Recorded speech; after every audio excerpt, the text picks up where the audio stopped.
አሁን በጣም ደስ አለልህ እያሉኝ ካሉት ቃላት አንዱ ችግር የለም የሚባል ቋንቋ ነው። ብቻ አንዳንዴ ቦታ ይኖረዋል። አረ ችግር የለም ብሎ ነገሮችን ቀለል ለማድረግ ጥሩ ነው። ግን በሆነ ባልሆነው ችግር የለም ባናበዛ ጥሩ ይመስለኛል። ችግር ሞልቶ በምድራችን የምድራችንን ችግር እንጂ ምን ወረራት? በውስጥ በውጭ ችግር እንጂ በዓለማችን ምን ሞላ? አሁን በውጭ ሀገር 2-3 ስራ የሚሰሩት ወንድሞቻችን አሉ። ራስም ደግሞ ሀገር ቤት ያለ ቤተሰብ ለመርዳት በብዙ መከራ የሚኖሩት ወንድሞቻችን። እንደዛ ሆነው ደግሞ ቤተክርስቲያን አገልግሎቱን በየቀኑ ስለማይገኝ ብቻ አይቅርብን ብለው ደግሞ ይመጣል። እንዲህ ያሉት ቢያንቀላፉ በእውነቱ መምጣታቸው ይገርማል፣ ይደነቃል። ከጀርባ ያለው ነገር አናውቀው። ስለዚህ በትንሽ ነገር ዝም ብሎ እንዴት ቤተክርስቲያን ይተኛል በሚል ራስ ነጠቅ እውቀት መፍረድ የለብንም ነው። ብዙ ጊዜ ደግሞ የሚጮኸው ክፉ ነው፣ መልካሙ አይነገርም። ብዙ ጊዜ ለምሳሌ ዛሬ በዓለም ላይ ስንት መልካም ስራዎች ተሰርተው ውለው ሊሆን ይችላል፣ ግን እነዛ አይነገሩም። እንዲህ ያሉ ሰዎች ታረቁ፣ የተጣሉ ታረቁ፣ አንዱ ለአንዱ ምጽዋት መጸወተ፣ እንደዚህ ተብሎ ዜና ብዙ ጊዜ አይሰራም።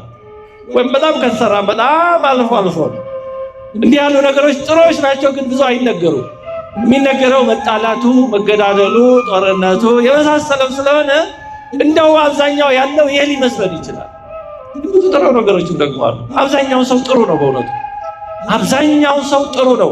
ክፉዎች ጥቂቶች ናቸው፣ ግን ጥቂቶቹ ብዙ ይመስላሉ። ስለሚጮሁ ክፉ ስለሚጮህ የኛ ሕሊና ደግሞ በጣም ስለሚሳቀቅ የተወሰኑ ክፉ ነገሮችን ሲሰማ አይ በቃ ዓለሙ ክፉ ነው ወደሚል ድምዳሜ ልንሄድ ሁሉ እንችላለን።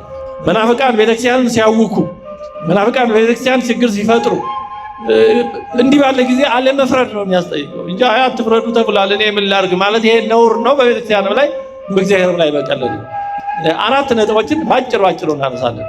እኔ በአንድ ኃጢአት ውስጤ እያለ በአንድ ነውር የምጠየቅ ሆኜ እያለ ያ እኔ ያደረኩትን ነውር ባላደረገው በሌላው ላይ በሌላ ነገር ብፈርድ ይሄ ግብዝነት ነው። አንድ ሰው ዛሬ ኃጢአት ሰርቶ ነገ ብታገኘው ይላል ምናልባት ሌሊት ተጸጽቶ ንስሐ ገብቶ ከፈጣሪ ጋር ታርቆ ሊሆን ስለሚችል ያን የሰራውን ኃጢአት አስበ እንደ ኃጢአተኛ አድርገህ አትመልከተው ይላል። የሚፈርድ ሰው ፍቅር የለው። ቶሎ ብሎ ለመንቀፍ የሚቸኩር ሰው ውስጡ ፍቅር ስለሌለ ነው። ጥላቻው ነው የሚገለጠው። በዛ በፍርድ የሚገለጠው ጥላቻ ነው። በውስጥ ያለ የፍቅር ማጣት ነው የሚገለጠው። አጋጣሚ የሚጠብቅ ነበር ማለት ነው ያ ጥላቻው ለመውጣት። አንድን ሰው ደከም ያለ እንደኔ ያለውን ሰው የሆነ ኃጢአት ሲሰራ አየው እና ፈረደበት በህሊናው ብሎ በቃ በህሊናው ኮነነው ማለት ነው። ይሄ አይጸድቅም አይነት ብሎ መደበበት በህሊናው። ይሄው ሰው ሌሊቱን አርፎ አደረ እና እግዚአብሔር መልእክት ላከ ወደዛ ሰው። ይህንን ሰው ወዴት ላስገባው? ወደ ሲኦል ወይስ ወደ ገነት ንገረኝ ብሎሃል ብሎ እግዚአብሔር ወደዛ ሰው መልእክት ላከበት። ሰው ቀናነት ከጎደለው ትልቁን ጉዳይ ትቶ ወደ ተናቀኑ ነገር ነው የሚሄደው። መንፈሳዊ እይታችን የምናይበት ጤናማ ከሆነ ነገሩን ሁሉ በጤና እናየዋለን። መንፈሳችን የተበላሸ ከሆነ ግን በማንኛው ነገር ሁሉ ችግር ነው የሚታየን፣ ብልሽት ነው የሚታየን።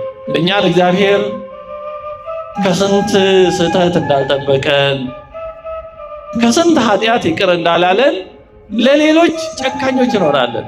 በእውነት እግዚአብሔር አሁን እኛ በሌላ በምንፈርደው ኃጢአት ቢፈርድብን እኛስ በዛ ጊዜ በፊቱ መቆም እንችላለን? በዚህ ምድር ላይ መመላለስ እንችላለን? ሰው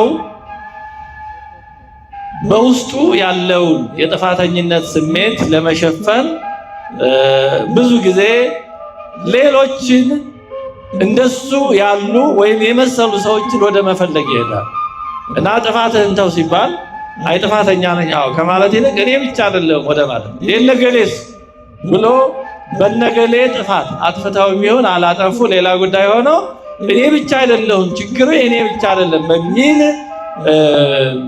ካባ ውስጥ ለመደበቅ የመፈለግ ጠባይ። ተው ሲባሉ አይ እኔ ብቻ እኮ አይደለሁም እነገሌስ እንደ ቤተክርስቲያን የሚሄዱት ከዚህ መች ነፃ ናቸው የሚሉ ሰዎች አሉ። እነዛ ከዚህ ነፃ አይደሉም ማለት ለአንተ ይሄ ተፈቅዷል ማለት ማለት ነው። አደረገው ማን አደረገው? ሕግ እኮ የሚሰራው ለነዛ ለኛ አይደለም ለሁላችን። ያን የማያደርጉ ሰዎች ቢኖሩ ችግሩ የነዛ ነው፣ ጉዳቱም ለነዛ ነው እንጂ እነገሌ ገደል እየገቡ ነውና እኔም ገደል ከመግባት ወደኋላ አልልም ይባላል። ሁሉም ሰው ተስተካክሎ አንድ አይነት እውቀት፣ አንድ አይነት መረዳት፣ አንድ አይነት እምነት ሊኖረው አይችልም። ሃይማኖታችን አንድ ነው፣ እምነታችን ግን እንደየሰዎቹ ይለያያል። ጠንካራ እምነት ያለው አለ፣ ደካማ እምነት ያለው አለ፣ ፍጹም እምነት ያለው አለ፣ ተራራ የሚያፈልስ እምነት ያለው አለ፣ ጌታችን እንዳደረገ ማድረግ የሚችል እምነት ያለው አለ፣ ገና ደግሞ የሚያነክስ እምነት ያለው አለ። ብዙ አይነት አለ። እውቀትም እንደዚያው ነው። ብዙ የሚያውቃል፣ ጥቂት የሚያውቃል፣ ብዙ ነገር። ግን ምንድነው የዚህ ሁሉ መርሁ? አንዱ በሌላው ላይ አለመፍረድ። የተሻለ መረዳት ያለው ሌላው የሚያደርገውን መረዳት፣ እንዴት በሱ መረዳት ልክ ለምን እንዲህ ያደርግም ብሎ አለመንቀፍ፣ አለመፍረድ። በስመ አብ ወወልድ ወመንፈስ ቅዱስ አሐዱ አምላክ አሜን። ዛሬ የምንማርበት የትምህርታችን ርዕስ ኢትኮንኑ ከመ ኢትትኮነኑ የሚለው በማቴዎስ ወንጌል ምዕራፍ 7 ቁጥር 1 ላይ ጌታችን የተናገረው ቃል ነው። እንዳይፈረድባችሁ አትፍረዱ የሚል ነው። እንግዲህ የማቴዎስ ወንጌል ምዕራፍ 5 መሰረታዊ የሆነው አስተምሮ ወይም ዶክትሪን ትምህርት ሃይማኖት ትምህርት ሃይማኖት የሚለው የተጻፈበት ነው። ጌታችን መሰረቱን የመሰረተበት ነው ማቴዎስ ወንጌል ምዕራፍ 5። ምዕራፍ 6 ደግሞ ተግባራዊ አፈጻጸሙ ስለ ጾም፣ ስለ ጸሎት፣ ስለ ምጽዋት መዝገብ እንዴት ማስቀመጥ እንደሚገባ እንዲህና እንዲህ ስላሉ ስለ ጭንቀት ስለመሳሰለው የተናገረበት ነው። ከዛ ቀጥሎ ምዕራፍ 7 ላይ ደግሞ እነዚህን ነገሮች ስንተገብር ስለሚያስፈልጉ ጥንቃቄዎች ነው። ማቴዎስ 7 ጥንቃቄ ነው። ስለ አለመፍረድ፣ ስለ ሐሰተኞች ነቢያት፣ ስለ ሐሰተኞች መምህራን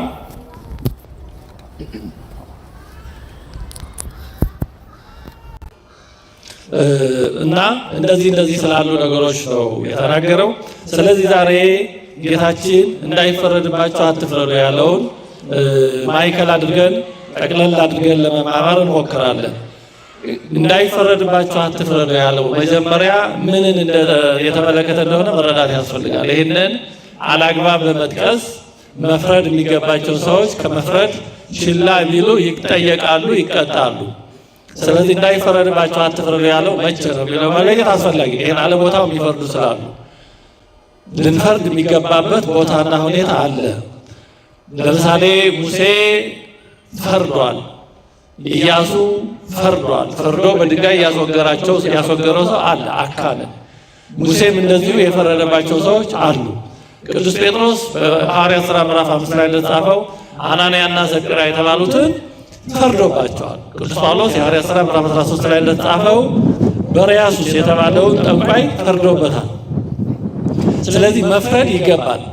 በአንደኛ ቆሮንቶስ ምዕራፍ 5 ቅዱስ ጳውሎስ ምዕራፍ 5 ቁጥር 3-5 ላይ እንደዚህ በሰራው ላይ በጌታችን በኢየሱስ ክርስቶስ ስም አሁን ፈርጄበታለሁ። ስለዚህ መፍረድ የሚገባቸው ሰዎች አሉ። በቤተ ክርስቲያን ኃላፊነት የተቀመጡ፣ በሀገርም በኃላፊነት የተቀመጡ፣ በዳኝነት የተሰየሙ ሰዎች መፍረድ ግዴታቸው ነው። አለመፍረድ አይችሉም። ፍርዳቸው እውነተኛ እንዲሆን በሕግ የተመሰረተ እንዲሆን መጠንቀቅ ነው እንጂ ያለባቸው አልፈርድም ቢሉ ኃጢአት ነው የሚሆንባቸው። እንደዛ አለማድረግ ያስጠይቃል። መፍረድ ሲገባ ለምሳሌ ኤሊ የተባለው የብሉይ ኪዳን ሊቀ ካህናት ልጆቹ አፍኒንና ፊናስ የተባሉት ሲያጠፋ ባለመፍረዱ ተቀጥቷል። ስለዚህ ኤሊ የተፈረደበት የተጠየቀው ባለመፍረዱ ነው፣ በመፍረዱ አይደለም። ስለዚህ መፍረድ የሚገባበት ሁኔታ አለ። አትፍረዱ ያለው የሚመለከተው ግላዊ የእርስ በርስ ግንኙነቶቻችንን ነው። በተለይ ጌታችን በማቴዎስ ወንጌል ምዕራፍ 5 ምዕራፍ 6 እና ምዕራፍ 7 የተናገራቸው ብዙዎቹ ነገሮች የእርስ በርስ ግንኙነቶቻችንን የተመለከቱ ናቸው እንጂ ሀገራዊ እንደዚህ ያሉ ነገሮችን የተመለከተዋል። የወል ጉዳዮችን የሚመለከተዋል። ለምሳሌ አንድ ፊትን ቢመታ ሌላውን ስጠው።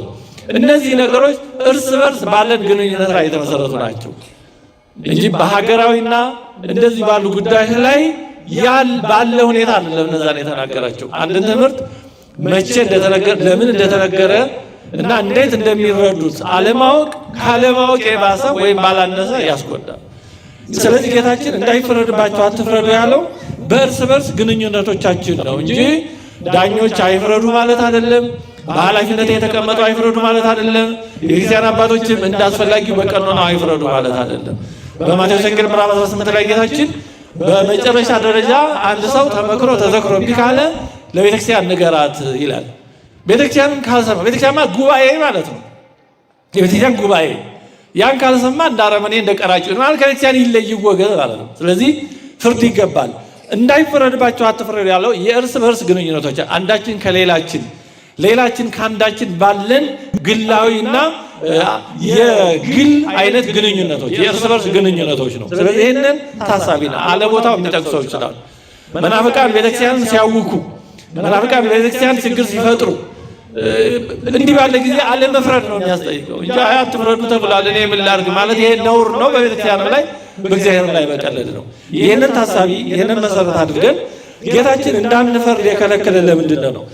አራት ነጥቦችን ባጭሩ እናነሳለን። አንዱ መጀመሪያ የምናነሳው ለምንድን ነው ጌታችን በሌሎች ላይ እንዳንፈርድ የከለከለን? ልንፈርድ የማይገባው ለምንድን ነው? ልንፈርድ የማይገባው ስለ ብዙ ምክንያት ነው። አንዱ ምክንያት እኛ ፍጹማን ስላልሆነ ነው። ዳኛ በእውቀቱም በሚፈርድበትም ጉዳይ ፍጹም መሆን አለበት፣ ፍጹም አዋቂ መሆን አለበት።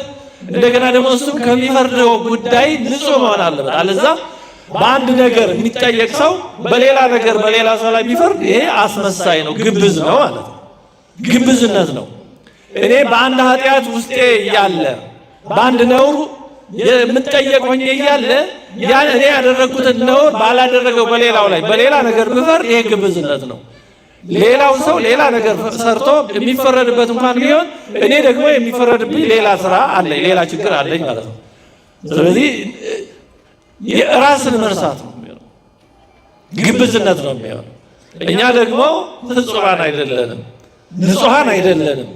ማንንም ሰው ለመፍረድ በማንም ሰው ላይ ማንንም ሰው ለመውቀስ እንዲህ ጥፋተኛ ነው ለማለት እኛ ከጥፋት ንጹሕ አይደለንም። ባይሆን ጥፋታችን ነው ሊለያይ የሚችለው። አሁን በአንድ ትምህርት ቤት አንዱ ተማሪ በአንድ ሰብጀክት የትምህርት አይነት ወድቆ ሊሆን ይችላል፣ ሌላው ደግሞ በሌላ የትምህርት አይነት ወድቆ ሊሆን ይችላል። ግን በአንድም ሆነ በሌላ ከወደቀ ወደቀ ነው። በምን ወደቀ ሌላ ሁለተኛ ጥያቄ ነው። ስለዚህ ሰዎች ስንባል በአንድ ቢሆን በሌላ የማንጠየቅበት ነገር ያለ ንጹሐን አይደለንም። በእውቀትም ደግሞ ፍጹማን አይደለንም። እኛ የምናየው ውጩን ነው፣ ውስጡን አናውቅም። እኛ የምንሰማው ንግግሩን ነው ወይም የምናየው ድርጊቱን ነው። ከንግግሩና ከድርጊቱ ጀርባ ያለውን ነገር አናውቅም። ስለዚህ በማናውቀው ስለሆነ በአብዛኛው እንፍረድ የምንለው እንዳይፈረድባቸው አትፍረዱ ያለው የምንፈርደው በማናውቀው ስለሆነ ለመፍረድ እውቀቱም ብቃቱም ስለሌለን ነው። አትፍረዱ ያለን ከዚህ የተነሳ ነው። ሌላ አትፍረዱ ያለን እነዛ በምናየው ሁኔታ ሊፈረድባቸው ይገባል ጥፋተኞች ናቸው ብለን ምን ኮንናቸው ምን ፈርድባቸው ሰዎች ፍጻሜያቸው ምን እንደሆነ አናውቅም። እኛ የምናየው የዛን ዕለቱን ነው። ከዛ ቀጥሎ በምትኖረው ጊዜ ምን እንደሚሆን አናውቅም። ለምሳሌ ቅዱስ ጳውሎስን ቅዱስ እስጢፋኖስ ሲወገር ዋናው አስወጋሪ ወጋሪ ሳውል ነበር። የኋላው ቅዱስ ጳውሎስ የዛን ጊዜ ሳውል። ያን ጊዜ ቅዱስ እስጢፋኖስን ሲያስወግር ብቻ የምናውቀው ከሆነ ቅዱስ ጳውሎስን አናውቀውም። ግን በኋላ ተመልሶ ከሐዋርያት በላይ በጣም ደክሞ ከሌሎቹ የበለጠ መጽሐፍትን ጽፎ ከአዲስ ኪዳን መጽሐፍት ከግማሽ አለፍ ያለውን 14ቱን ከ27 ጽፎ ነው ያለፈው። ግን ቅዱስ እስጢፋኖስን ሲያስወግር እንዳየነው ብናቆም ኖሮ ቅዱስ ጳውሎስን የት እናውቀዋለን? ቅዱስ ጳውሎስን አናውቀውም። ስለዚህ የኋላ ማንነታቸውን አናውቅም።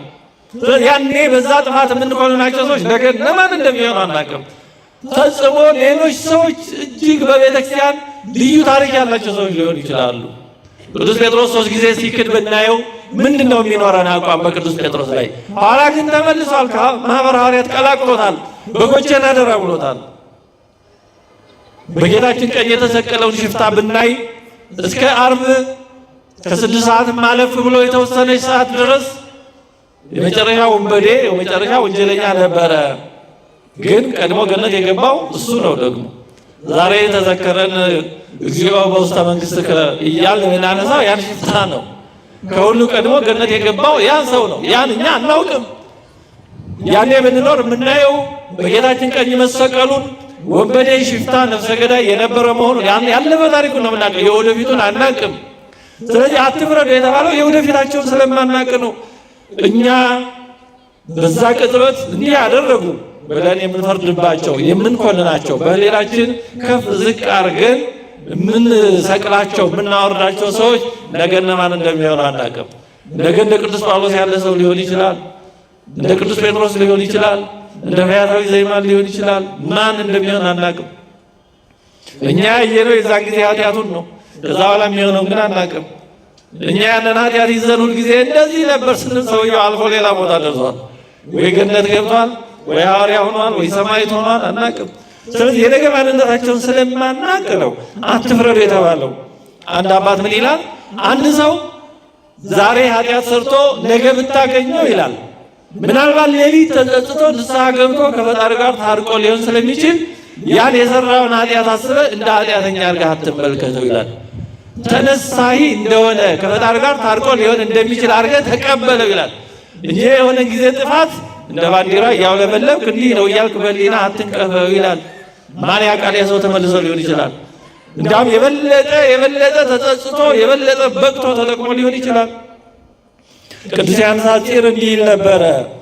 የሆነ ሰው ሲበድል ሲያየው ወይኔ ይሄ ሰው ዛሬ በድሎ ንስሐ ገብቶ የመሞት እድል አለው፣ እኔ ግን ምናልባት ወደፊት የሆነ ቀን በድዬ ንስሐም ሳልገባ ልሞት እችል ይሆናል ብሎ ራሱን ይገስጽ ነበረ። ስለዚህ አትፍረዱ ያለ በሌሎች ላይ ልንፈርድ የማይገባባቸው ብዙ ምክንያቶች አሉ። እንዲህ ያሉ ናቸው። ሌላው እግዚአብሔር እርስ በርሳችን እንድንዋደድ ስለሚፈልግ ነው። የሚፋቀር ሰው አይጨካከንም። የማይጨካከን ሰው ደግሞ አይፈራረድም። በሌሎች ላይ ወደ መፍረድ የሚወስደን ጭካኔ ነው፣ ፍቅር ማጣት ነው። ሰው በሚወደው ላይ አይጨክንም፣ አይፈርድምም፣ ያዝናል እንጂ። እናት በልጇ ላይ ትፈርዳለች?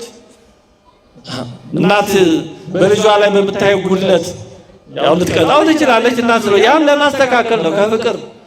እኛም ሰውን ከወደድነው ጥፋቱ አያስደስተንም። በሱ ላይ ለመኮነን አንጀታችን አይጨክንም። ወደ ሐዘኔታ ነው የምንሄደው፣ ወደ ርኅራኄ። እንዴት ብሎ ይታረም፣ እንዴት ብሎ ከዚህ ሰቱ በተስተካከለ በተቃና ብለን የመዳኑ የመቃናቱ ነገር ይታየናል እንጂ ለመፍረድ አንቸኩልም። የምንፈርደው ፍቅር ስለማይኖረው ነው። የሚፈርድ ሰው ፍቅር የለው።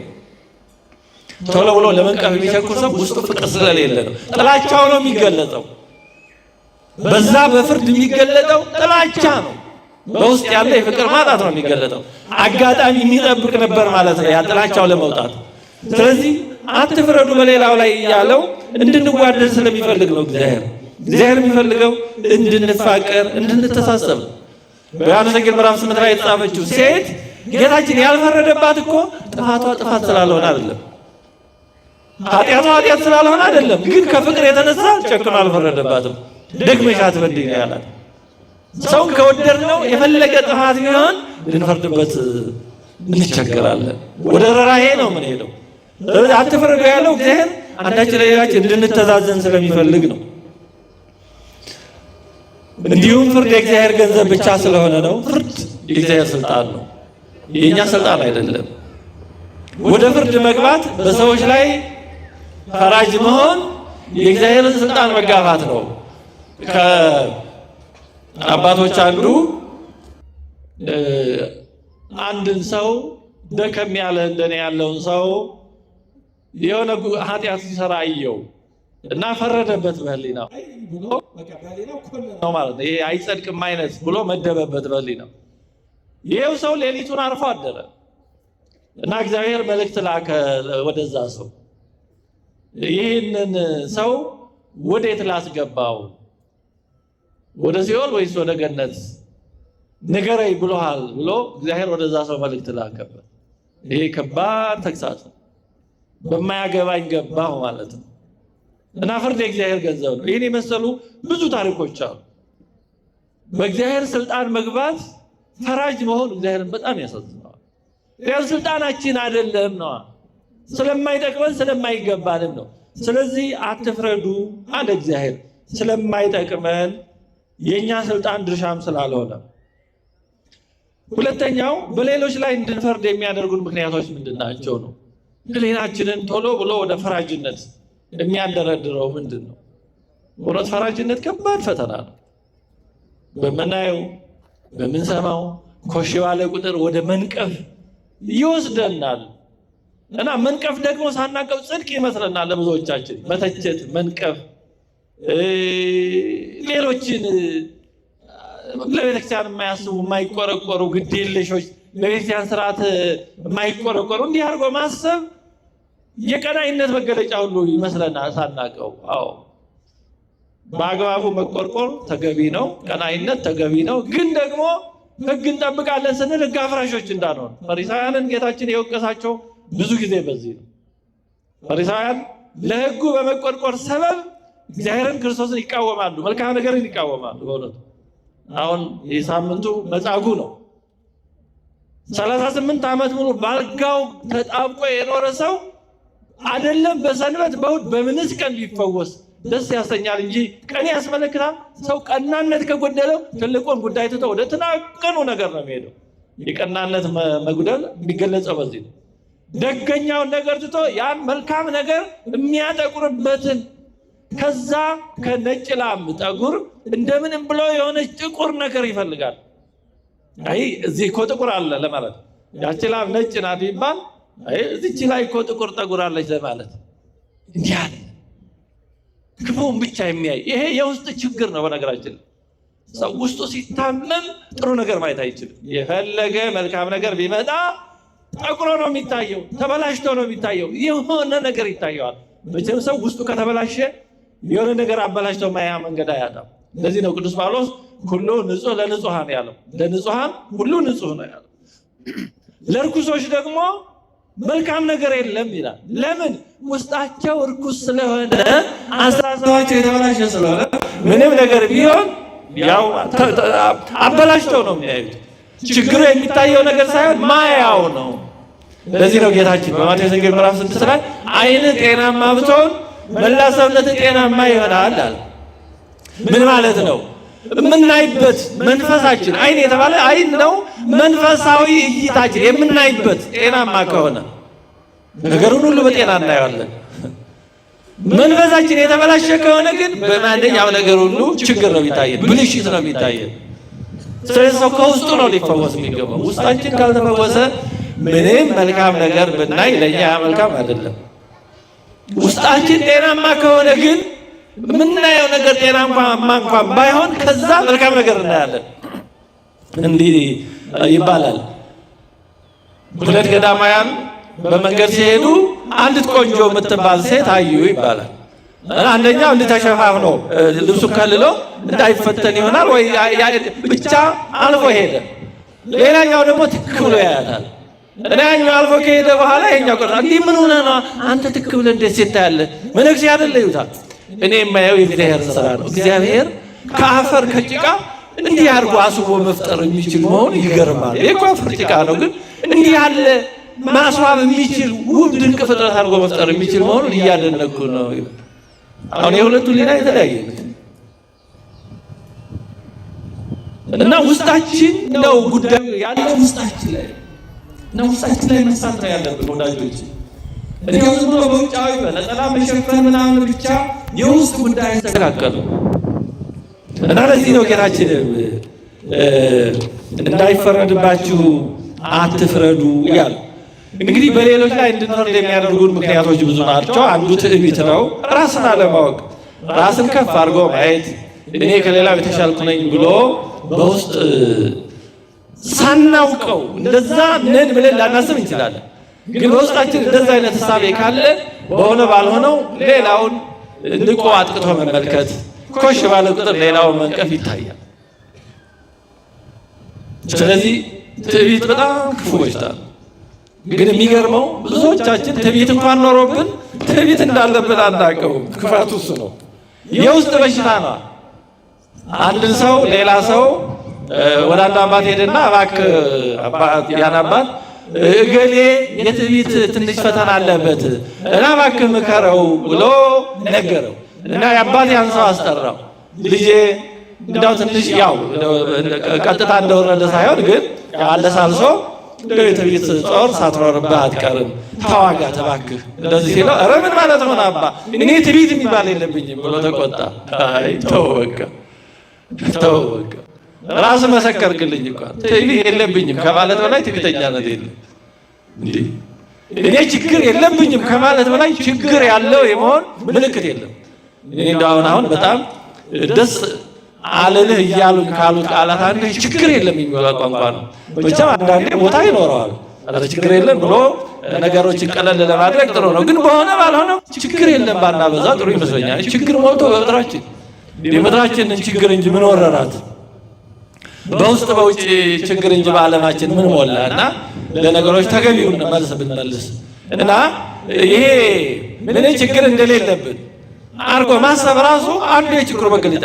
እውነተኛ ሰው በውስጡ ትዕቢት፣ እብሪት የሌለበት ሰው ችግር እንኳን ባይኖርበት ሰው ሲነግረው ምናልባት ሊኖርብኝ እኮ ይችላል ብሎ ደንገጥ ይላል።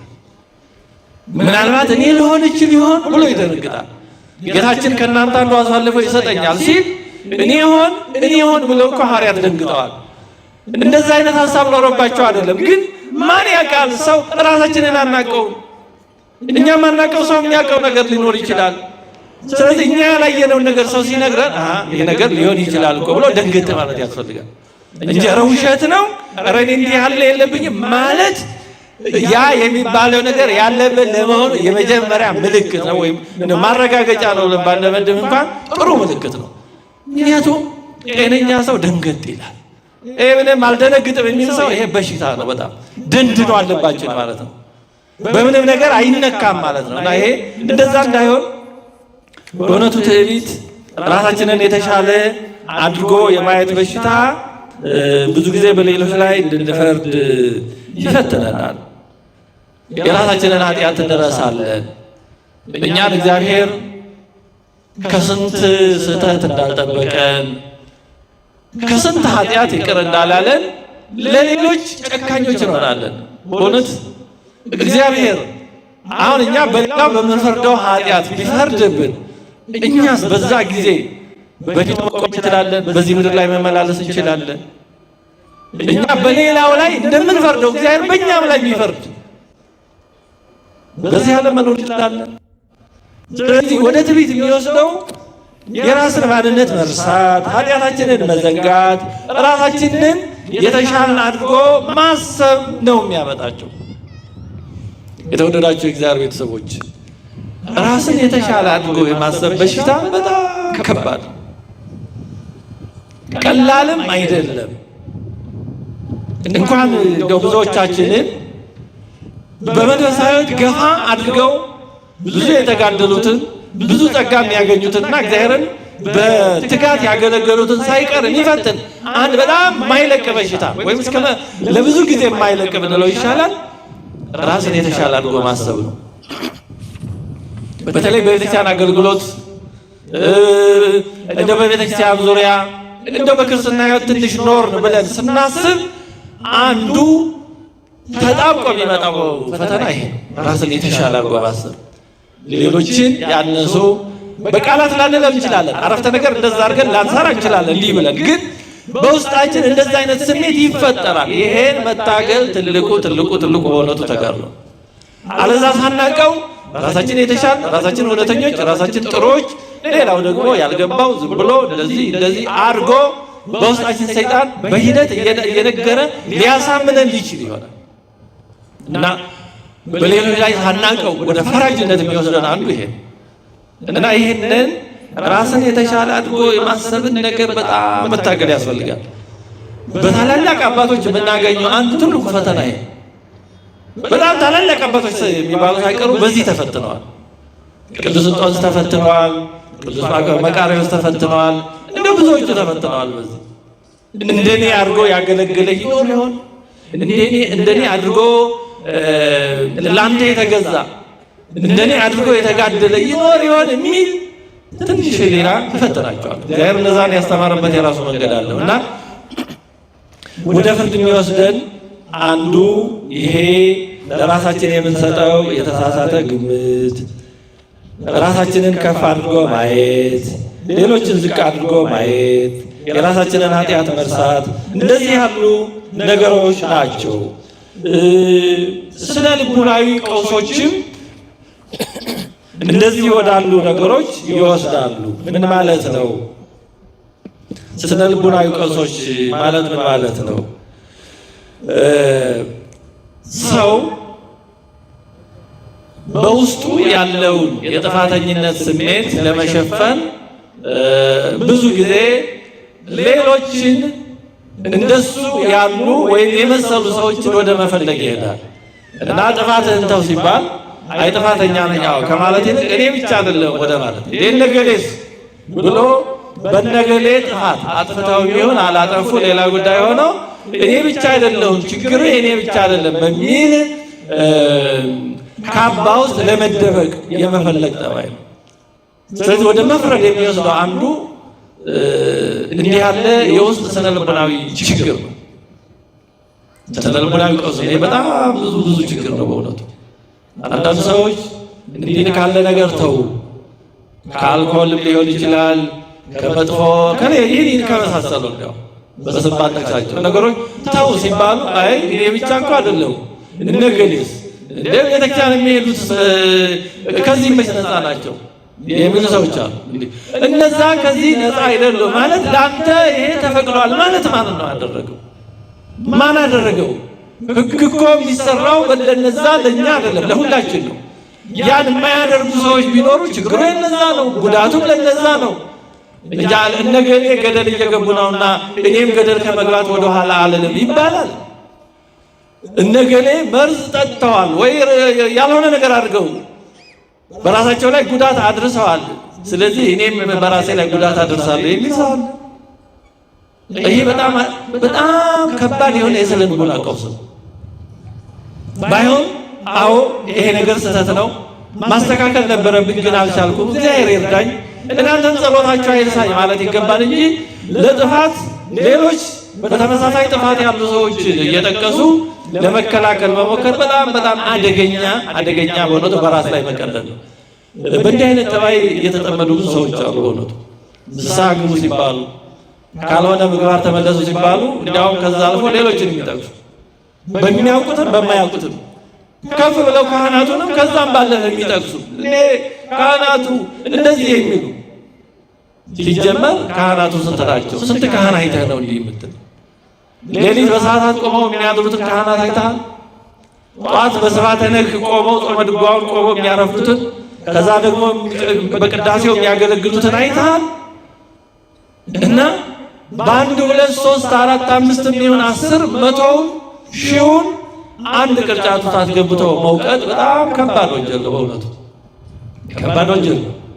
ያም ውስጡን በማናውቀው ሊሆን ይችላል፣ በመሰለን ሊሆን ይችላል። ሁሉም አንድ አይነት ሊሆን አይችልም፣ ሆኖም አያውቅም። ሁሉም ካህናት አንድ አይነት ሆነው አያውቁም፣ ሊሆኑም አይችሉም። ሁሉም ሐዋርያትም አንድ አይነት አልነበሩ።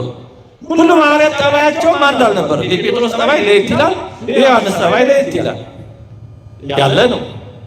ከሐዋርያት መካከልም ይሁዳ ነበረ። ሁሉ አንድ አይነት ሊሆን አይችልም። ይሁዳን እያነሳ ግን ሌሎቹን ሐዋርያት በገንዘብ ፍቅር በሌብነት ብትወቅት የሐዋርያት አምላክ ይፈርድብሃል።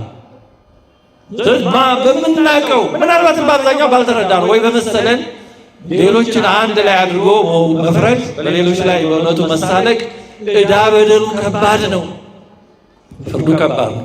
እንዲህ ካለው ወቀሳ እንዲህ ካለ ፍርጃ እግዚአብሔር ይሰውረን። በእውነቱ የራሳቸው ኃጢአት አንሷቸው በማያውቁት ፍርድ ውስጥ ገብተው በእውነቱ ስንት ከቤት ኪራይ ከኑሮ ውድነት ከመሳሰለ ጋር እየታገሉ የሚያገለግሉ ካህናትን በአንድ ሙቀጫ ውስጥ አስገብተው በአንድ ቅርጫት ውስጥ አስገብተው የሚፈርጁዋሉ።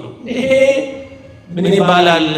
የራሱ የእናት አባቱ እርግመት ያነሰው ሰው የአማት እርግማን ይጨምራል ይባላል። ተጨማሪ ማለት ነው። የራሳችን ኃጢአት አንሶን እንደገና ደግሞ ሌሎችን እየወቀስን ኃጢአትና ዕዳ እንዳንጨምር በጣም ጥንቃቄ ያስፈልጋል።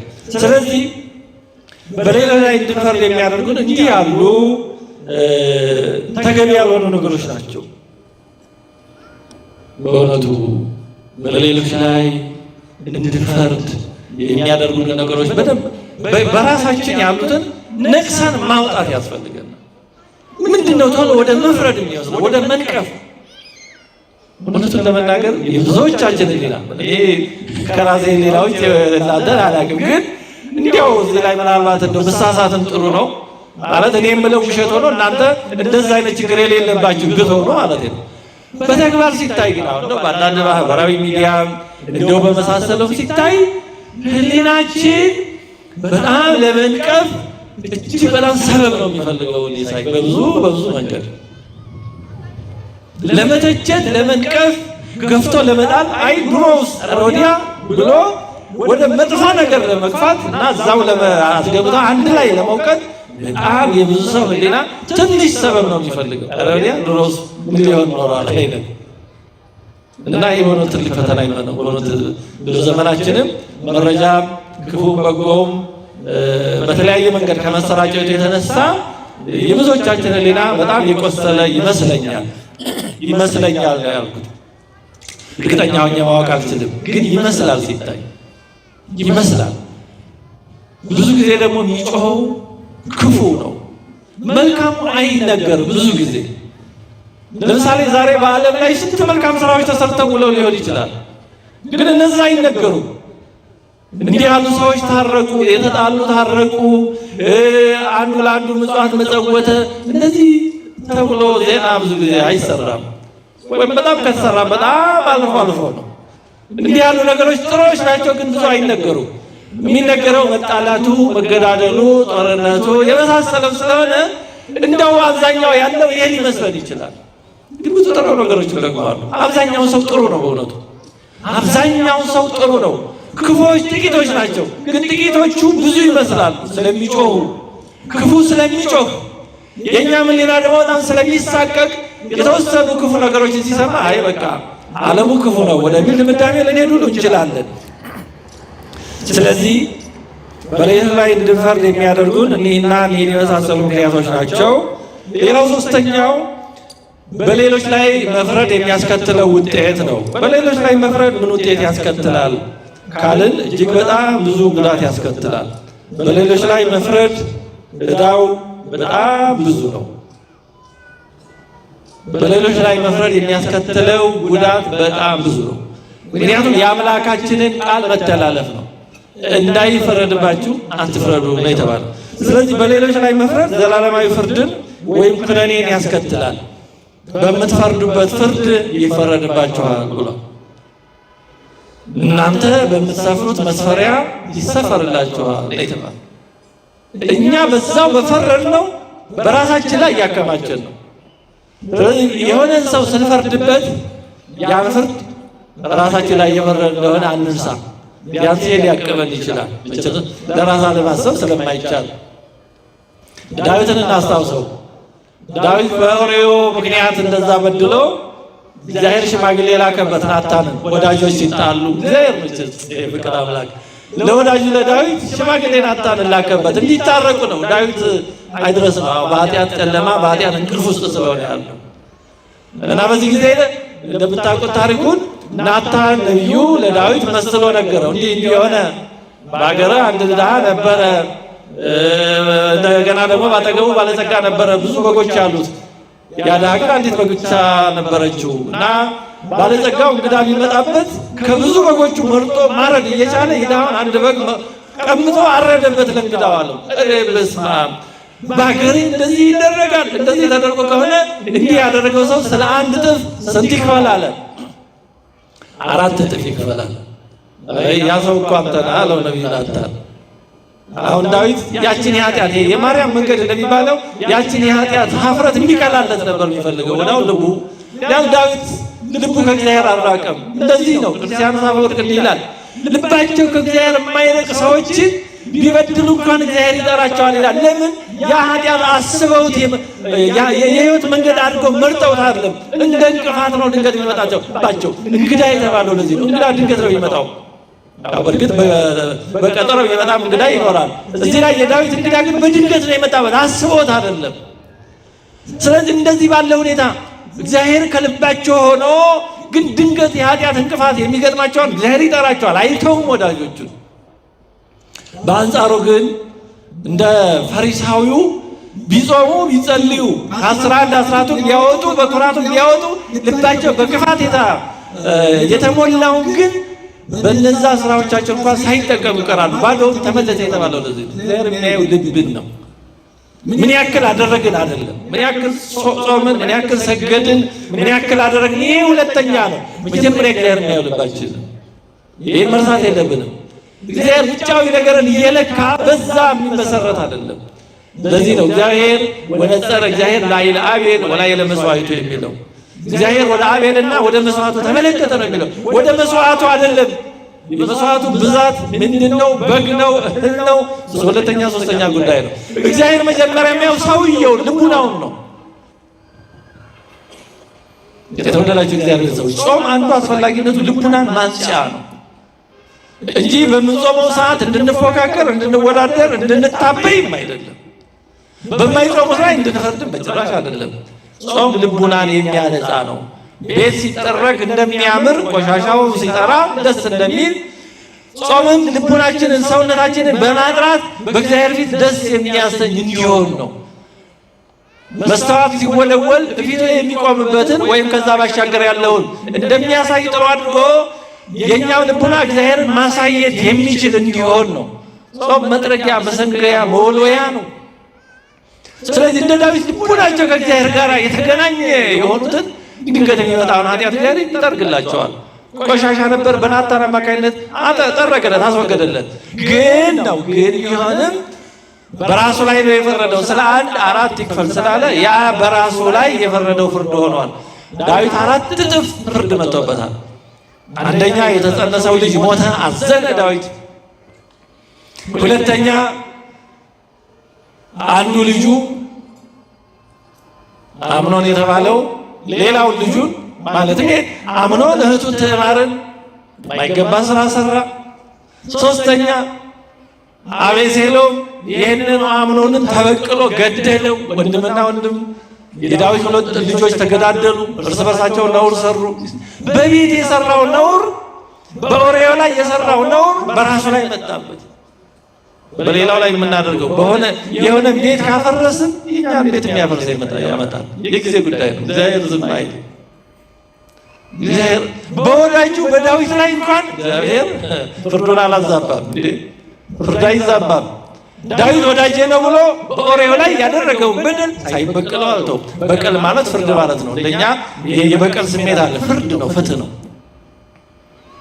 ስለዚህ 4ኛ አቤሴሎም ከቤተ መንግስቱ አባረረው፣ አሳደደው። እያለቀሰ በደብረ ዘይት ተራራ ወጥቶ ዮርዳኖስን ተሻግሮ ወደ ማዶ ሄደ። ዛሬ ጆርዳን ወደምንል ዳዊት ህይወቱ ከዚህ ጊዜ በኋላ የተመሰቃቀለ ነበር። የዳዊት ህይወት 4 እጥፍ ይክፈል እንዳል 4 እጥፍ በራሱ ላይ ከፈለ።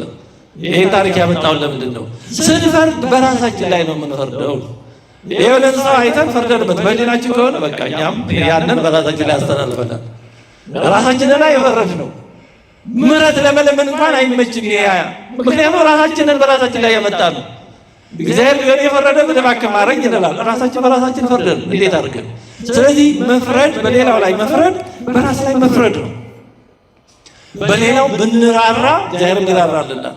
አይ ባህሪያችን ደካማ ነው፣ የሆነ ነገር አስቸግሮት ይሆናል እያል በጎ ምክንያት የምንሰጠው እግዚአብሔር ለኛ ይራራልናል። እንደምናደርገው ነው የሚያደርግልን። በምትሰፍርበት መስፈሪያ ይሰፈርልህ አለ እግዚአብሔር። እኮ እውነት ግልጹን ነግሮናል። እግዚአብሔር ዘንድ እኮ ምንም የቀረ ነገር የለም። ሁሉም እጃችን ላይ ነው። እጃችን ላይ ነው እግዚአብሔር ያስቀመጠው። እንደው ምንም ማድረግ በማንችልበት ሁኔታ ምንም ማመካኘት አትችሉም እንዳለው እኔ በጥቼ ባልነገርኳቸው ለኃጢአታቸው ምክንያት ሊኖራቸው ይችል ነበር። እኔ ግን አሁን እኔ መጥቼ ነግሬያቸዋለሁ ለኃጢአታቸው ምክንያት የላቸው እንዳለ ሁሉ ነገር ነግሮናል። ስለዚህ በራስ ላይ መፍረድ ነው፣ በሌላው ላይ መፍረድ የራሳችንን ጸጋችንን ረድኤታችንን እንድንነሳ ማድረግ ነው። ስንፈርድ ጸጋ እግዚአብሔር ይነሳናል፣ ረድኤት እግዚአብሔር ይነሳናል። የተወደዳችሁ እግዚአብሔር ሰዎች የእግዚአብሔር ረድኤት የሚያድርብን ሩህሩሆች ስንሆን፣ አዛኞች ስንሆን እግዚአብሔር ያዝንብናል፣ ያዝንልናል። እግዚአብሔር ረድኤቱ ጸጋውን ይሰጠናል። በአንጻሩ ጨካኞች ከሆነ እግዚአብሔር የሚጨክንብናል፣ ጸጋውን ሊነሳን ይችላል። 2 ወንድማማቾች ማለት ለእኛ አባቶች አንዱ የሌላውን ጸጋ ያየው ነበር። እንግዲህ ጸጋቸው ያንዱ ለሌላው ይገለጥላቸው ነበረ። ከዕለታት በአንድ ወቅት ግን አንደኛው ወጣ ብሎ የሆነ ነገር አይቶ ፈርዶ ተመልሶ ኖሮ ያን ጸጋውን ጸሎት ሲያደርጉ ሌላኛው አላየውም እና ጠየቀው ወንድሙን፣ ምን ሆነሃል ወንድሜ? የገጠመ ነገር አለ? እንደተለመደው ጸጋ እግዚአብሔርን ባንተ ላይ አላየውም፣ ምን ሆነሃል? ኧረ እኔ ምንም ያደረኩት ነገር የለም አለ። ራስህን መርምር አለው እና ሲያጣራ ምንድን ነው ያገኘው? አንድ ወንድሜ አንድ ሰው በጾም ቀን ዓርብ ወይም ረቡዕ ቀን ሲበላ አይቼው ፈርጄበታለሁ። ምን አይነት ወዳው ነው በዚህ በጠዋት ይበላል ብዬ ፈርጄበታለሁ በልቤ። እሱ ነው ኃጢአት ያለ። በኋላ ንስሐ ገባ፣ ተመልሶ እግዚአብሔር ይቅር አለው። ያን ጸጋውን እንደ ቀድሞ በዛ ሰው ላይ ሲያርፍ ሌላ ጓደኛው አይቷል። የተወደዳችሁ የእግዚአብሔር ቤተሰቦች እንድንጾም እንጂ በሌሎች ላይ እንድንፈርድ ስልጣን አልተሰጠንም። ስልጣን አልተሰጠንም። ማስተማር ተገቢ ነው፣ መንገር ተገቢ ነው። ከዛ ባለፈ ግን መፍረድ፣ መንቀፍ፣ መተቸት ፈጽሞ አልተፈቀደልን። እግዚአብሔር እኮ ቀላል ነው ያደረገልን። በእውነቱ የማይጾሙትን ንቀፉ፣ ጥሉ። ከባድ ነበር፣ ቀላል አደረገልን። በቃ ይህ እናንተ ጉዳይ አይደለም። እግዚአብሔር እኮ በጣም ነገሩን ሁሉ ቀላል ነው ያደረገልን። ስለዚህ በሌሎች ላይ መፍረድ ከባድ ኃጢአት ነው፣ ብዙ ጉዳት ያደርሳል። ራሳችንን ለእግዚአብሔር መዓት አሳልፎ ይሰጣል። በሌሎች ላይ የጨከነው ጭካኔ እኛው ላይ ሰተት ብሎ ይመጣብናል። ታዲያ በመጨረሻ አራተኛ ከመፍረድ ኃጢአት እንድንጠበቅ ምን እናድርግ? ምን እናድርግ? ከመፍረድ ኃጢአት እንድንጠበቅ ከመፍረድ ኃጢአት እንድንጠበቅ ማድረግ ከሚያስፈልጉ ነገሮች አንዱ ለሰዎች ድርጊት በጎ ምክንያት መስጠት ነው። ሰዎች እኛ ጥፋት ነው ብለን የምናስበውን ነገር ለሚያደርጉበት ምክንያት ሊኖራቸው ይችላል። እኛ አልተረዳነው ሊሆን ይችላል፣ ስላልጠየቅናቸው ወይ ስላልነገሩን ወይ ቢነግሩንም ላይገባን ሊችል ይሆናል። ስለዚህ በጎ ምክንያት መስጠት፣ በጎ ምክንያት መስጠት። ምናልባት እኛ ያልተረዳናቸው ነገር ሊኖር ይችላል፣ እኛም ስላልደረስንበት ሊሆን ይችላል። ቅዱስ ጳውሎስ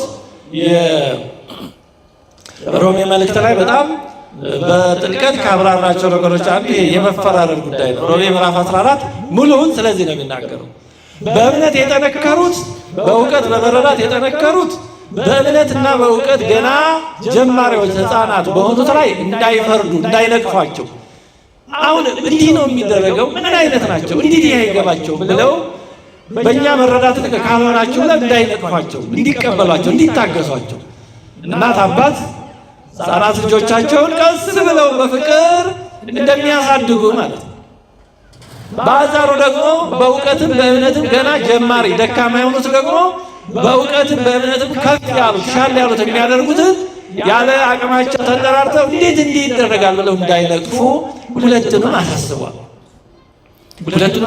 ሁለቱም ይኖራሉ እስከ ዓለም ፍጻሜ። ሁሉም ሰው ተስተካክሎ አንድ አይነት እውቀት፣ አንድ አይነት መረዳት፣ አንድ አይነት እምነት ሊኖረው አይችልም። ሃይማኖታችን አንድ ነው፣ እምነታችን ግን እንደየሰዎቹ ይለያያል። ጠንካራ እምነት ያለው አለ፣ ደካማ እምነት ያለው አለ፣ ፍጹም እምነት ያለው አለ፣ ተራራ የሚያፈርስ እምነት ያለው አለ፣ ጌታችን እንዳደረገ ማድረግ የሚችል እምነት ያለው አለ፣ ገና ደግሞ የሚያነክስ እምነት ያለው አለ። ብዙ አይነት አለ። እውቀትም እንደዚያው ነው። ብዙም ያውቃል፣ ጥቂትም ያውቃል፣ ብዙ ነገር። ግን ምንድነው የዚህ ሁሉ መርሁ? አንዱ በሌላው ላይ አለመፍረድ ነው።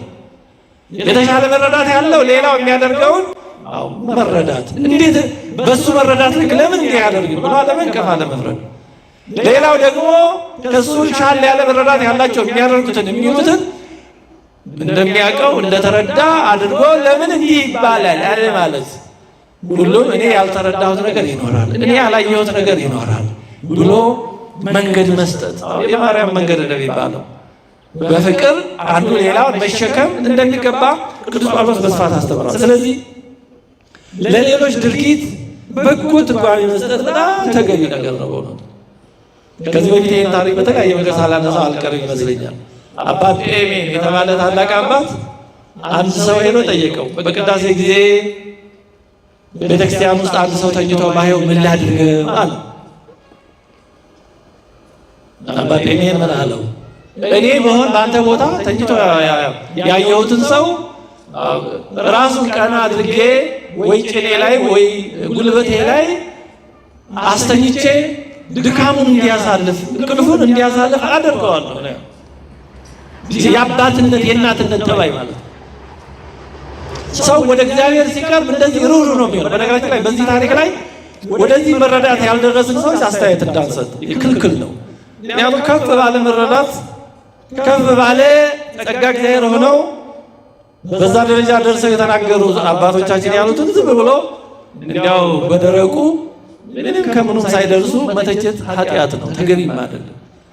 ሰው ወደ እውነተኛ የእግዚአብሔር ፍቅር ሲደርስ እንደዚህ ነው የሚሆነው። ሐራጅ ሳይሆን ለሰው የሚያዝን ነው የሚሆነው። ምክንያቱም ያ ቤተክርስቲያን መጥቶ የተኛው ሰው አሞት ሊሆን ይችላል። ልብስ ለብሶ እንዲሁ ተራምዶ የመጣ ሁሉ ጤነኛ አይደለም። እዛ ከመጣ ሞትም ሊሆን ይችላል። ከቤቱም ሲነሳ ሞት ግን አልቀርም ቤተክርስቲያን ሄጄ የሆነ ይሁን ብሎ ሊሆን ይችላል። ወይም ሳይተኛ ውሎ አድሮ ሊሆን ይችላል። በተከታታይ ያለማቋረጥ ሰርቶ ሊሆን ይችላል። አሁን በውጭ ሀገር 2-3 ስራ የሚሰሩት ወንድሞቻችን አሉ። ለራስም ደግሞ ሀገር ቤት ያለ ቤተሰብ ለመርዳት በብዙ መከራ የሚኖሩት ወንድሞቻችን አሉ። እንደዛ ሆኖ ደግሞ ቤተክርስቲያን አገልግሎቱን በየቀኑ ስለማይገኝ ብቻ አይቀርብን ብለው ደግሞ ይመጣል። እንዲህ ያሉት ያንቀላፉ በእውነቱ መምጣታቸው ይገርማል፣ ይደነቃል። ከጀርባ ያለው ነገር አናውቀው። ስለዚህ በትንሽ ነገር ዝም ብሎ እንዴት ቤተክርስቲያን ይተኛል በሚል ራስ ነጠቅ እውቀት መፍረድ የለብንም ነው። ብዙ ጊዜ ትንሽ እውቀት በጣም አደገኛ ነገር ማለት ትንሽ እውቀት ነው። ትንሽ እውቀት የመጨረሻ ከባድ ነገር። ሁሉም ነገር ያው ነው የሚመስለን። ሁሉም ነገር ያቺ ብቻ ትመስላለች። ሁሉም ነገር ያቺው ብቻ። ከዛ ያለፈ አንድ መጽሐፍ ካነበበ ሰው ተመጠንቀቅ ይባላል። አንድ መጽሐፍ ብቻ ካነበበ ሰው ለምን እሱ የሚያውቀው ያችን መጽሐፍ ስለሆነ እዛች መጽሐፍ ካለ ይኸው መጽሐፉ ይላል ነው ብሎ ሌሎች መጽሐፍት ምን እንደሚሉ እሱ አያውቅም ስለመኖራቸው። እዛች መጽሐፍ ከሌለ ደግሞ አይ መጽሐፍ አይልም ነው የሚለው። ለምን እሱ የሚያውቀው ያችን መጽሐፍ ናት። አንድ መጽሐፍ ካነበበ ሰው ተጠንቀቅ ይባላል። እንዲህ ካለ ሰው ጋር ተነጋግሮ መግባባት አይቻልም። መግባባት እንዴት ይቻላል? እና እንደዚህ በምናቃት በሆነች ነገር ተነስቶ ወደ መፍረድ ወደ መተቸት መሄድ እንዳይኖር ለሰዎች ድርጊት በጎ ምክንያት መስጠት በጣም ተገቢ ነው። በጣም ተገቢ ነው። ወደ ፍቅር ማድላት፣ ወደ ርኅራኄ ማድላት፣ ወደ በጎ ማድላት። ዮሴፍ ያደረገው እንደዛ ነው። ወንድሞቹ ተጸጽተው እንዲያውም እንደዛ ስላደረግን በኋላ እንዳትበቀለን ባሉት ጊዜ ለምን ብዬ በቀላቸዋል? እናንተ ለክፋት አሰባችሁት፣ እግዚአብሔር ግን ለመልካም አደረገዋል። በበጎ መተርጎመው። በደላቸው ስላልጎዳው አይደለም፣ ስላልተሰማ አይደለም፣ ግን እግዚአብሔር ለበጎ አድርጎታል። የበለጠውን ማየት፣ በጎ ምስል ማየት። በማንኛው ነገር በጎውን ነገር ካየን እኮ በጎ ነገር እኮ አለ። ሰው እኮ ሰይጣን ብቻ አይደለም፣ ሰይጣንም አይደለም፣ መልአክም አይደለም። እና በሆነ ሰው የሆነ ጊዜ በጣም እንደው እንድንነቅፈው እንደው ምን ነካው እንድንል የሚያደርገን ነገር እንኳን ቢመጣ በዛ ጊዜ ሌላ ጊዜ ያደረጋቸው መልካም ነገሮች ማስታወስ። እንዲህ መቼስ ሰው ሆኖ የማይሳሳት ብረት ሆኖ የማይዝግ እንደተባለ ሆኖበት ነው እንጂ በሌላ ጊዜ እንዲህ የሚያደርግ አልነበረ። ስለዚህ አንዳንድ ጊዜ ብሎ ማለፍ ይታለፋል። በራሳችን ማየት ነው ትልቁ መፍትሄ ያለው ራሳችን ላይ። እኛ አጥፍተን አናውቅም። እኛ የሰው ርኅራኄ አስፈልጎን አያውቅም። እኛ የሰው ይቅርታ አስፈልጎን አያውቅም። እኛ ምነው እንደው ይሄ ሰው ይሄንን ጥፋቴን እንዳላደረግኩ አድርጎ በቆጠረልኝ ብለን አናውቅም። ሌላውም እንደዛ ይገጥመዋል። እኛ እንደዛ አይነት ነገር እንደሚገጥመን ሌላው ብዙ ይገጥመዋል። ስለዚህ እኛ ልክ በዛ ሰው ቦታ እንደሆነ አድርጎ ማሰብ ቶሎ ከመፍረድ ብዙ ሊረዳን ሊያስታግሰን ይችላል። እኔ በዚህ ሰው ቦታ ብሆን እንዲያውም እንዲህ ብሎ ማሰብ እንኳን በዚህ ሰው ቦታ አልሆንኩኝ እኔ ብሆን ብሎ ቶሎ ይቅር ማለት፣ ቶሎ መተው፣ ቶሎ ወደ ምሕረት መንገድ ማየት በጣም ጥሩ ነገር ነው። በጎ ሀሳቢ መሆን፣ ነገሮችን በቀና መተርጎም፣ እኛ ያልተረዳናቸው ነገሮች ሊኖሩ እንደሚችሉ መረዳት። ሁሉም ነገር አናውቅም። ምናልባት ለጊዜው እኛ ስህተት የመሰለን ነገር በኋላ ቆይተን ስንረዳው እውነት ሊሆን ይችላል። እኛ ስህተት፣ እነዛ ሰዎች ልክ ሆነው ሊገኙ ይችላል። ስለዚህ መጀመሪያ ፍርዱን አለማጽናት፣ ለኋላ ጸጸቱን ያበዛብናል። ባላወቅነው ፈርደን ተችተን ነቅፈን ከነበረ በኋላ ስንረዳ ወይኔ ልክ ባላወቅኩት ነው ብለን የበለጠ ልንጸጸት እንችላለን። ስለዚህ መጀመሪያ ቀለል ማድረግ እንዲህ ባለ ሁኔታ ማየት እኛ በኋላ ብዙ እንዳንጸጸት ብዙም እንዳንጎዳ ሁሉ ሊጠብቀን ይችላል። በሌሎች ላይ ስለመፍረድ የሚነገሩ ነገሮችን አለመስማት፣ ለመስማትም እድል አለመስጠት፣ በተቻለ መጠን ሰዎችን የሚያነሳ ወደ ሐሜት የሚወስድ ነገርን በተቻለ መጠን መቀነስ ጥሩ ነው። አዎ ምክንያቱም እግዚአብሔር አጣርታችሁ ፍረዱልኝ አላለን፣ መረጃ አጣርታችሁ አምጡልኝ አላለን እና በተቻለ መጠን ሌሎችን ወደ ማንሳት የሚወስዱ ነገሮችን መታገስ በጣም ጥሩ ነው። ለማጠቃለል እግዚአብሔር የእኛን ኃጢአት ሸፍኖ ታግሶ እንደሚያኖረን እኛም ያንን ሙሉ በሙሉ ማድረግ ፈጽሞ ባንችልም ለሌሎች ግን በሚቻለን ማድረግ መቻል አለብን። እኛ የሰዎችን ኃጢአት ሲሸፍን እግዚአብሔርም የእኛን ኃጢአት ይሸፍንልናል። እኛ የማናውቀውን ግን የመሰለን ትንሽ ነገር አይተን ብንታገዝ፣ ሰምተን ብንታገዝ እግዚአብሔር ደግሞ በእውነት የሚያውቀውን ደግሞ ብዙ የሆነውን ኃጢአታችንን ይታገሰናል። ስለዚህ እንዳይፈረድባቸው አትፍረዱ ያለው ለእኛው ለራሳችን ጥቅም ነው። ተወደዳችሁ እግዚአብሔር ቤተሰቦች፣ በሆነ ባልሆነው ሰዎችን ወደ መንቀፍ፣ ወደ መፍረድ፣ ወደ መተቸት የሚፈታተነንን ሕሊና እንታገለው። በቀላሉ መጽደቅ የሚያስችል ይሄ ነው። በዜና ምን የሚል ታሪክ አለ? አንድ መናኝ ሲያርፍ ብዙ በተጋድሎ የማይታወቅ ነበር። እንዲያው በገዳም ነው የኖረው፣ ግን ብዙ አይነት ስለው ስላለ በገዳም ብዙ ያልተጋደለ እንዲያው ሲመሽ ሲነጋ ይኖር ነበር።